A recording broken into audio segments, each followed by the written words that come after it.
Alors bienvenue à tous et à toutes pour ce partage que je fais avec vous aujourd'hui qui s'intitule Par quels moyens? Alors j'aimerais commencer par une explication vraiment simple. Dans le monde dans lequel nous sommes actuellement, dans la société dans laquelle nous sommes actuellement, le monde évidemment met en avant le fait que les œuvres prévaut et garantissent quelque chose de fiable. Évidemment que il faut compter sur ce que nous faisons pour pouvoir avancer et pour pouvoir changer aussi les mentalités et certaines choses qui régissent ce monde. Tant bien que mal, évidemment, on voit cette société qui s'écroule, on voit qu'il y a des changements brutaux, qu'il y a des remises en question. On voit que tout ça n'est pas stable et qu'il y a un malaise et qu'il y a un problème dans le fond. Je dis bien dans le fond, parce que dans le fond, on sait, pour nous chrétiens, qu'il y a la malédiction du péché, cette imperfection qui est en nous, qui fait que, malheureusement, des mauvaises actions sont perpétrées qui engendrent des conséquences, évidemment. Donc, et on en résulte dans ce cas, pour beaucoup, qu'il y a aussi, à la fin de tout ça, un jugement. Et c'est là qu'on se positionne en se disant, mais c'est quoi qui va faire que les choses vont être en notre faveur, évidemment. Parce que c'est humain de se dire ça dans la société dans laquelle nous sommes, puisque tout est fait en fonction de ce qu'on va faire et de ce qu'on va accomplir. Donc, on a cette fâcheuse habitude de dire qu'il faut faire pour, et c'est normal. Mais voyons les choses d'une manière concrète, parce que les choses qui sont divines, qui sont spirituelles, ne sont pas équivalentes aux choses physiques. Évidemment, ce sont deux choses qui sont différentes, les choses spirituelles, les choses invisibles et les choses physiques. Mais on a tendance, nous, évidemment, à confondre les deux et à faire des raisonnements qui sont terre à terre et qui sont vraiment simplistes. Et évidemment, on mélange. Alors, on pourrait se dire, comme la plupart des gens, ils vont dire que, évidemment, il faut faire des actions pour s'attirer les bonnes faveurs du Créateur. Il faut pratiquer le bien. Et évidemment, il y a vraiment rien de mal. Et au contraire, il faut pratiquer le bien. Il faut pratiquer l'amour du prochain et tout ce qui s'ensuit, évidemment. Parce que c'est ce qui équivaut l'obéissance et la marche avec l'accomplissement de la volonté du Créateur, parce qu'on veut faire le bien et en retour, évidemment, on récolte le bien. C'est normal, c'est tout à fait normal. Mais qu'en est-il du jugement? Qu'est-ce qui va faire que on va être épargné? Et là, j'en arrive au fait, parce que beaucoup disent dans la société actuelle, et là je parle pas seulement des chrétiens, je parle de tout le monde, qu'il faut en l'occurrence pratiquer des œuvres pour s'attirer les bonnes faveurs du Créateur, pour pouvoir, entrer au paradis et être, épargné, etc. Donc c'est une habitude que les personnes ont de penser ainsi. Certains pensent que tout le monde va entrer par la grande porte au paradis et qu'il n'y aura rien et que, évidemment, Dieu il pardonne et puis voilà. Donc on a cette pensée un peu qui est simpliste aussi. Mais qu'en est-il de ce que dit la Bible? Qu'en est-il de ce que dit Dieu lui et pas nous? Parce que nous, on a cette tendance à vouloir parler et à vouloir affirmer des choses, alors que Dieu en dit d'autres. Dieu a posé déjà ses paroles pour décréter ce qui en est par rapport à ça. Alors oui, effectivement, on a le jugement. Le jugement, c'est irrévocable pour tous les humains sur la terre, les femmes, les hommes, peu importe qui tu es, peu importe ta couleur de peau, peu importe ton origine, peu importe ta nationalité, etc. Le Créateur ne fera aucune différence sur ta culture et sur ton apparence. Lui, il va se baser d'après la malédiction que tu as et que tes ancêtres ont, donné de génération en génération. C'est un cycle perpétuel. C'est-à-dire que depuis Adam, Depuis Adam, depuis le commencement de la création, il y a eu une malédiction qui s'est véhiculée au travers d'un ange qu'on appelle Lucifer. Lucifer a véhiculé cette malédiction. Lucifer a menti à notre espèce pour qu'elle, évidemment, désobéisse au Créateur. Et ça a malheureusement fonctionné. Ce qui a fait que notre génération aujourd'hui, et celle de nos ancêtres, ont été corrompus par la malédiction de la désobéissance. Ce qu'on appelle dans la Bible le péché. Et ça a été de génération en génération. C'est ce que dit Romains 6, 23, car le salaire du péché, c'est la mort. Donc, on va à cause de ça mourir. Et on va à cause de ça en répondre devant le trône du Créateur. Parce qu'on a tous péché, on a tous transgressé. Y compris la personne la plus droite qui soit sur la terre, la plus exemplaire aux yeux de tous, qui va se mettre en avant sur un pupitre. Lui aussi, il a commis et il commet malheureusement des erreurs. Voilà. Donc, il faut quand même le souligner. Personne n'est parfait sur terre. En tant qu'homme, je parle, en tant que, voilà, dans l'accomplissement des actes et tout, on a tous notre part devant Dieu et on est tous confrontés à la malédiction du péché, au jour du jugement. Alors, comment, la question qu'on doit se poser, c'est comment on doit l'enlever? Parce que beaucoup disent oui, c'est parce qu'il faut commettre des bonnes actions et puis voilà, etc. Il faut prier, etc.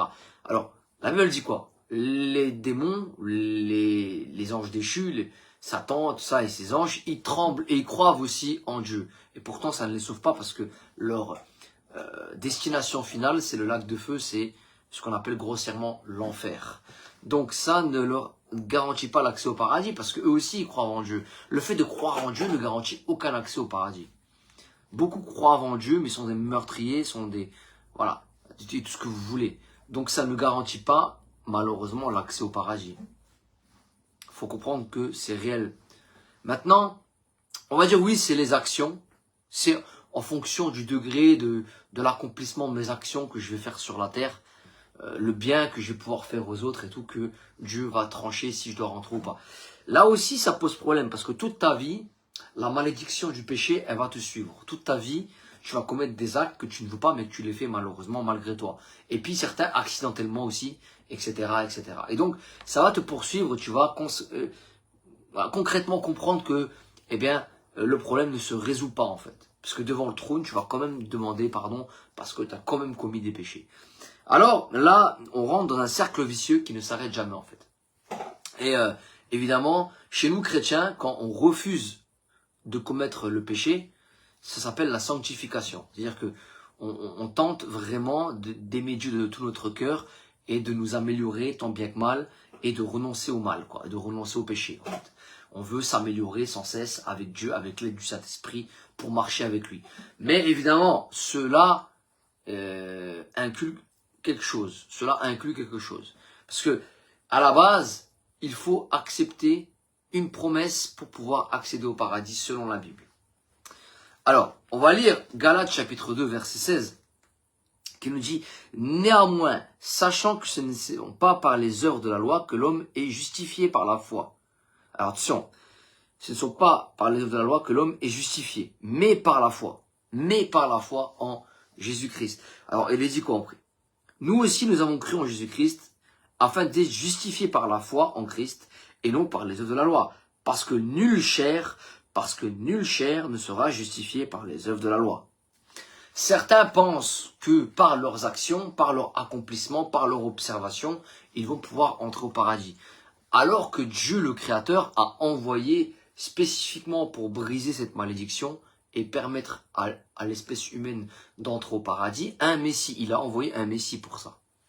En France, on l'appelle Jésus. Jésus est venu, Yeshua, donc Dieu sauve en araméen et en hébreu. Donc, et Jésus est venu pour sauver l'humanité de la malédiction du péché qui a été propagée par l'intermédiaire du diable au commencement qui a trompé notre espèce. Et donc Adam et Ève. Donc, pour être délivré de cette malédiction, il faut passer par le Messie sauveur du monde, Jésus, qui est venu sur la terre.